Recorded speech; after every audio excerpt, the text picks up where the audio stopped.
As Rilke said, we don't have much knowledge yet in grief. So this massive darkness makes us small. And so in some ways, our not having practices to move through grief keeps our lives small. I consider grief a threshold emotion. In other words, when we step across that threshold and enter the room of grief, it has a way of opening up the rest of our life. We enter the hall then of community, joy. Even William Blake said, the deeper the sorrow, the greater the joy. When we compress the terrain of grief, we also compress the territory of joy, and we end up living in a flatline culture, which is where we are right now. And then when you live in a flatline culture, you rely upon stimulation and stimulants to give you some sense of being alive, because we're not experiencing genuine joy, nor are we expressing genuine grief. So these practices become what I call soul hygiene. We know how to take care of our teeth and our hair and our body. We exercise. Those are all hygiene practices, but we forgot about the hygiene of the soul. And to clear out the soul regularly with practices around grief is an absolute necessity. Denise Levertov had a little sweet poem. She said, to speak of sorrow works upon it, moves it from its crouched place, barring the way to and from the soul's hall. So these practices become ways of maintaining a relationship to our own soulful life, but also then to the soul of the world. If we don't practice those things, we become more isolated and more disconnected. We are conditioned in a heroic culture to do it yourself, to be on your own, to not need anyone, to lean into nothing, and to somehow muscle your way through your sorrow. And you can't. It's important to be with my own melancholy from time to time and to really feel into that. But then I need to bring it back out into community, because grief has never been private. Grief has always, in our entire story as a species, been a communal process. So part of what our grief is waiting for is the village to show up. And the village can be small. It can, if we have 2 or 3 people gathered, to sit down and say, tonight, I want to tell you about my sorrow. And I want to hear all about your sorrow. And there's nothing broken. Nothing needs fixing. What we mainly need is to have someone listen deeply to my sorrow and say, it matters.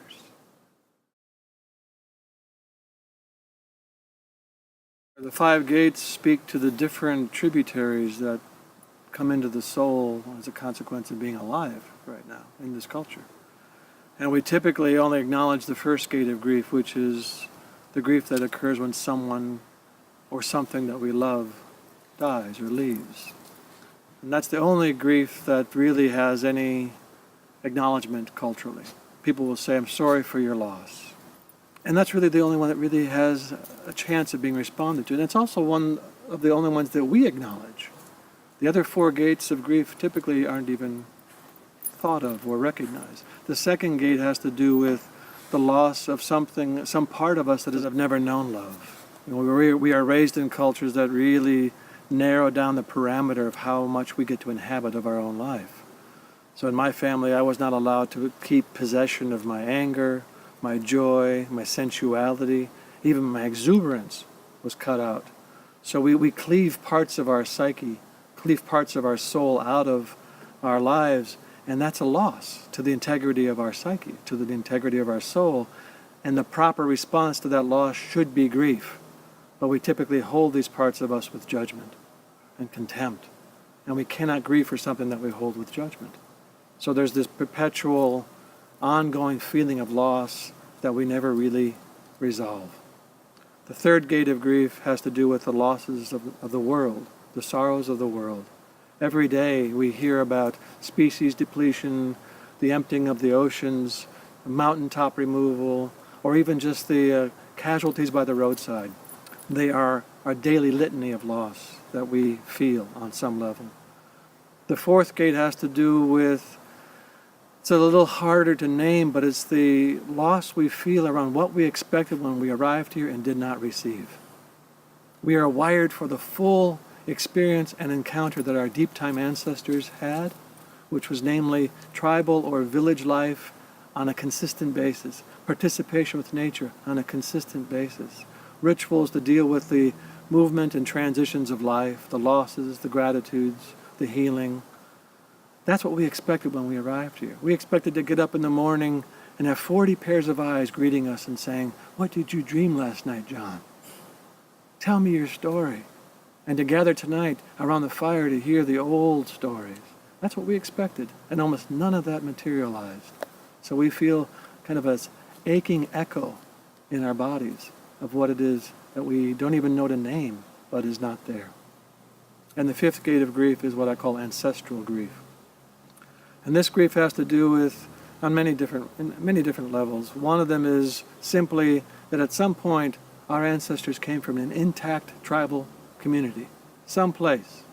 They knew the land, they had the rituals, they had the language, the songs, the food, and they were embedded into that place. And at some point there was a severing of that connection and a move to this continent. Typically that entailed a great deal of loss of traditions, language, and so forth.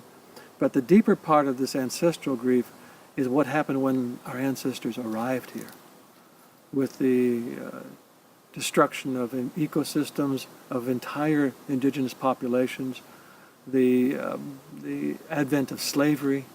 All of these are still weaving their way down the ancestral lineage, and it's still in our bones. It's still in our body. Those are the 5 gates of grief.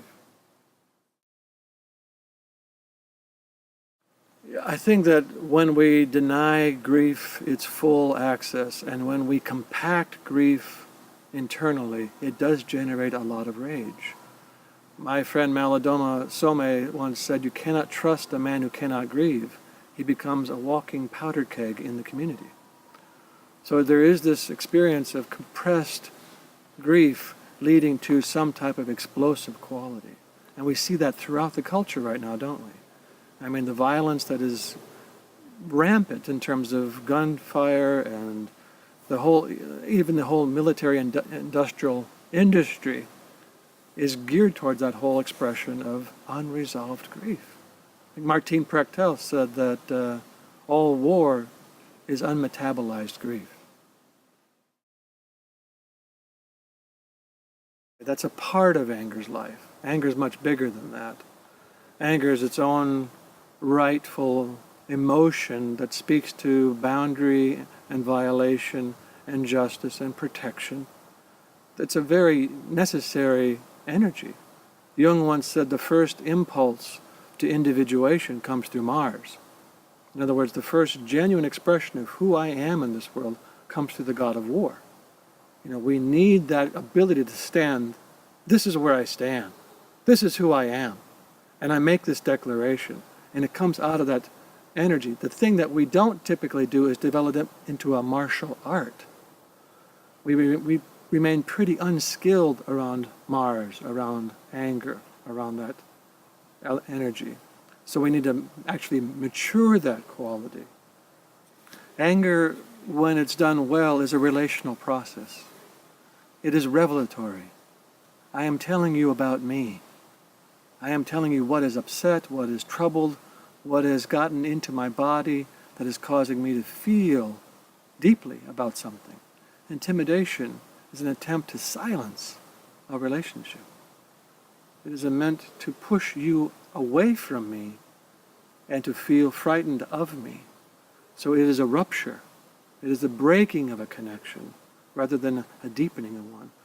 True anger leads to intimacy. It is revelatory, like I tell you. I am telling you something so deep about me. Why I'm angry is because something got to me so much at the heart of who I am. Something I love, something I cherish, something I want to protect has been injured and violated. And so I need to tell you about this so you know me more deeply. Intimidation does just the opposite. It breaks the bond and creates distance and fear. Healthy power, healthy anger is something that serves the greater good, where intimidation tends to serve the narrow interest of either the individual or even the country.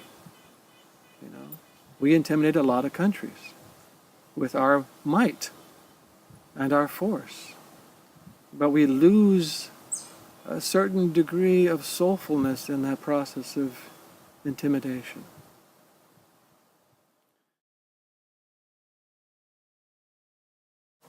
Now, our culture suffers from two primary sins: amnesia and anesthesia. We forget and we go numb. And consequently, the brighter, more scintillating world goes unnoticed. And when that world goes dull, we absolutely lean into secondary satisfactions, entertainment, shopping, addictions of all sorts. But even more pernicious is that we begin to lean on power, wealth, status, rank, privilege. And our culture becomes, by extension, a carrier of secondary satisfactions around empire. Empire is probably one of the most egregious expressions of secondary satisfaction. We always want more. There's no such thing as satisfaction in this culture.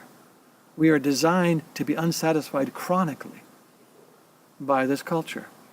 So we're always hungry for the next thing that comes. And that's, to me, is one of our deepest sources of grief, is that we're never fed true nutrition. I remember speaking to a client of mine one time, and I was describing how we are so used to secondary satisfactions are like drinking sugar and eating dust. And he said, and I started describing the primary satisfactions. He went, protein. I said, yes, that's what sustains us. That's what really gives us a feeling of satisfaction at the soul level. These are the things that the soul absolutely requires to feel alive, to feel engaged in our life. Necessary touch, laughter, condolences and kindnesses in times of sorrow, shared meals, starlit nights that we sit together and tell stories, rituals that mend and tend the whole of our relationships to each other and to the green world around us and to the sacred world. Those are the things that we absolutely require. Otherwise, we are scrambling and trying to fill the hole with whatever we can, and we never achieve the end. If you ask any addict, the more you use the substance, the more you want it. It's as if secondary satisfactions tend to exaggerate their own symptom over time. We want more, we want more, and we want more, and we finally die as a consequence of that addiction.